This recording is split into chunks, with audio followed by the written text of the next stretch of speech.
10 strange jobs you'd never imagine robots are taking over. Robots are going to take our jobs. Thought's not a paranoid fear of some grim, dystopic future at this point, it's just a fact. Factories are becoming automated, delivery trucks are becoming self-driving, and drones are beginning to fill the skies. Some jobs, we're starting to accept, just aren't going to be meant for humans much longer. But it might not stop there. Because it's not just factory workers who are being replaced by robots.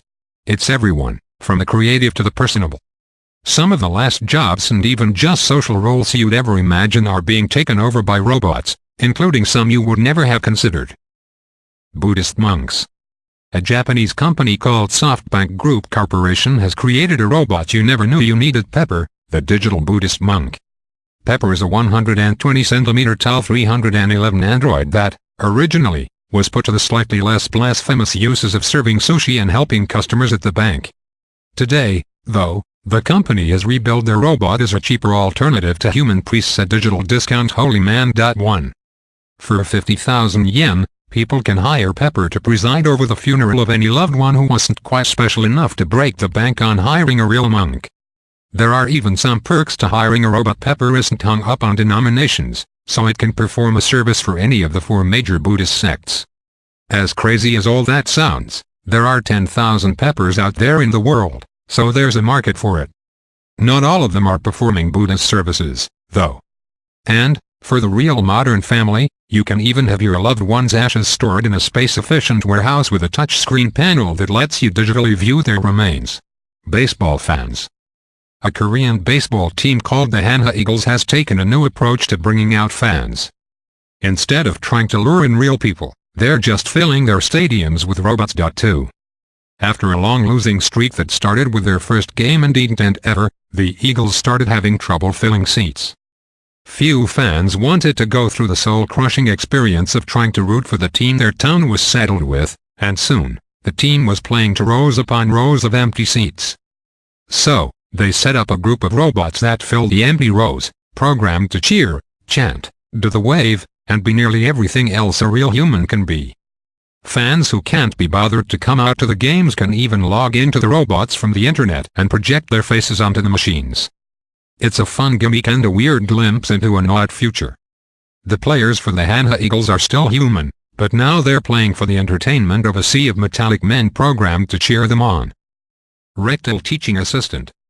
Rectal Teaching Assistant isn't exactly a job in wide demand, but in the UK, there is one man who makes his living by letting medical students practice sticking their fingers up his bum. Or, at least, if there was such a person, he recently lost his job to a robot. The robotic buttocks were built by lab workers at Imperial College London. 3 The device touts a lifelike anus and silicon rectum, puckered by the pressure of tiny robotic hands that make sticking your finger into it as natural and lifelike an experience as possible. This literal job-stealing butthole can do things that no mere human buttocks can do. It can vary its anatomy to give a wide range of realistic probing scenarios. Plus, it's not shy about letting people watch. Working with live humans, doctors can't really see what their trainees are doing up the buttocks of their strangely willing volunteers and, presumably, just have to work off their facial expressions. The robot, though, has a computer screen that lets you watch what's happening inside. It even works with 3D glass switch, for some reason, the developers thought would be an important feature. The human buttocks. Robotic butts, apparently, are a major focus in robotics development right now. It's not just medical engineers that are building them. A whole group of robotics experts are developing a metallic machine to replace what, as it turns out, is actually a pretty major source of income for a lot of humans having butts. Samsung used robot buttocks for its human weight test, which, for some reason, did not involve humans. They needed someone to sit on their phone to prove that it wouldn't bend. This, Samsung apparently believed, was a job that no human could be trusted to do. Instead, they needed to develop a complex, state-of-the-art robot butt.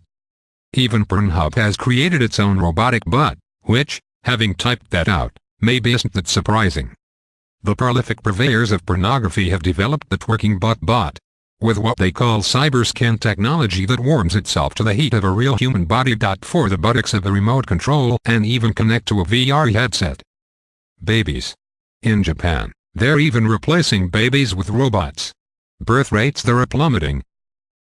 More and more young adults aren't getting married, and they're being left with a void of happiness that can only be filled by the love of a child. Or an adorable pocket-sized robot. Either one. The Kirobo Mini was specifically created to replace the emotional connection that comes between a mother and her baby. It's designed to wobble like an infant learning to walk, a feature specifically designed to ignite maternal instincts. 5. It's even programmed to recognize its mother and to answer with high-pitched, childlike coos whenever she calls. In short, it's a robotic baby but a lot easier.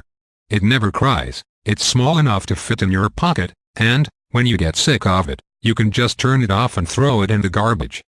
This, apparently, is what the makers of Kirobo Mini think is the future of human connections. Food critics. When the former Prime Minister of Thailand, Yingluck Shinawatra, got fed up with cheap imitations of Thai food around the world, she demanded something be done about it.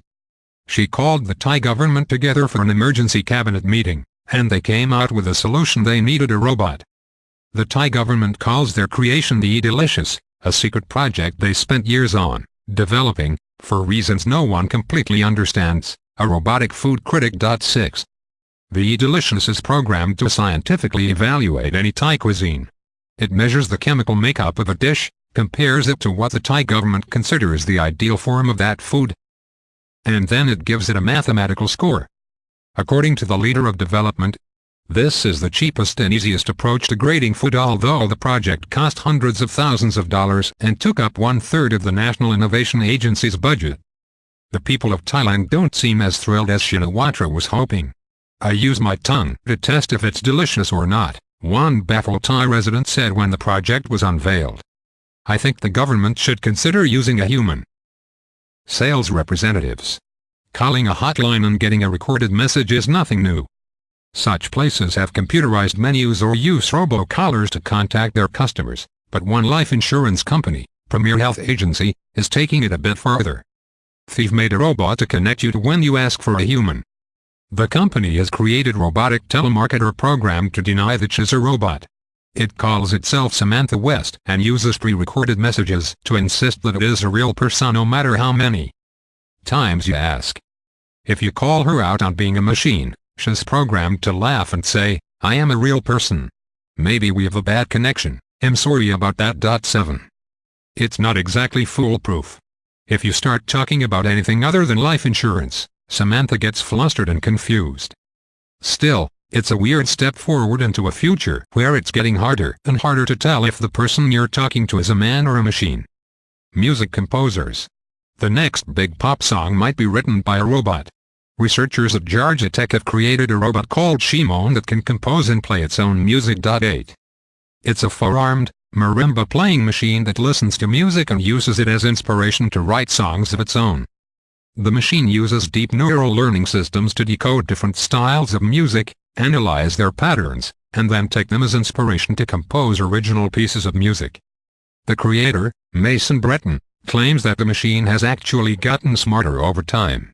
Early on, he says, it wrote songs methodically, note by note, but now it processes whole movements at a time. It can even jam out with a band. It's programmed to list what other musicians are playing and improvise along with them. They showed the robot everything from Beethoven to Lady Gaga, but Shimon, it seems, has leaned toward a fusion of jazz and classical, with people noting its pairing of classical harmonies with jazz melodies, which might just mean that, when it comes to writing hit songs, even robots are more willing to take risks than we humans are. Novelists. Believe it or not, multiple original works of fiction have been written by computers, and one was even shortlisted for a literary prize. One of the first books written by a robot was a Russian novel called True Love, and in Russia, it was actually one of the best-selling novels of the year. That one, though, partly got off the shelves by marketing the robot author as a gimmick. Thoughts why the most incredible story has to be the aptly titled Japanese work, The Day a Computer Writes a Novel. A programmer gave a computer a plot summary, some characters, and a book to use as stylistic inspiration and let it churn out this whole story. Then he entered it into a literary award contest and actually got past the first round. I was surprised, one of the judges said when he found out that the novel was written by a machine. It was a well-structured novel. The novel's ending, though, is a little eerie. The machine that wrote the book closed it with this final sentence. The computer, placing priority on the pursuit of its own joy, stopped working for humans. Building robots. Sometimes, it seems like the only job that'll be left for humans will be making new robots, but that's simply not true. They're making robots to do that, too. In Japan, there's already a factory that has nothing in it but robots that build other robots. The machines work, without human supervision, for 24 hours a day constructing more machines. And they can build about 50 new robots every day. Human beings only pop in to check on them once a month. Otherwise, there's not a living soul in the whole factory. And they're even making robots that design new robots. Researchers at the University of Cambridge have created a robot that can not only build robots, but can also analyze them and improve on their designs. The so-called mom robot builds tiny little machines that race around the table and analyzes how well they work. Then it destroys every robot except for the most successful one and creates some new variations, keeping what works and cutting out what doesn't. 10. Each generation gets faster and faster, and the robots get more and more capable without human minds getting in their way, which means that, pretty soon, the robots won't even need us to build them. Now all we can do is hope that the computers won't place priority on the pursuit of their own joy and stop working for humans. But surely they'll never think of that.